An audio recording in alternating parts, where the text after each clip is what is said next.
Hello guys, and welcome back to MS Tech Tutorials. And in today's video I'm going to be showing us how to create or build a house in Brookhaven RP.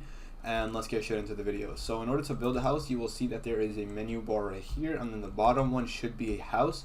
If you click on it, it will take you to vacant homes, and you want to go ahead and just click on the number once you are at the home. And in order to actually build the house, you want to go ahead and click on the house again, and then you can go ahead and choose whichever house you would like. Now you can choose your specific house. There's a bunch of options. Let's just go with this one for right now, and it is building. And then as you can see, the house is spawning, and then that is basically it.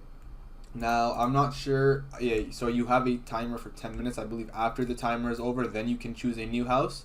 And that should basically be it. And the ones with the star are premium houses, so you will need to use Robux to get them, but I believe everything else is free.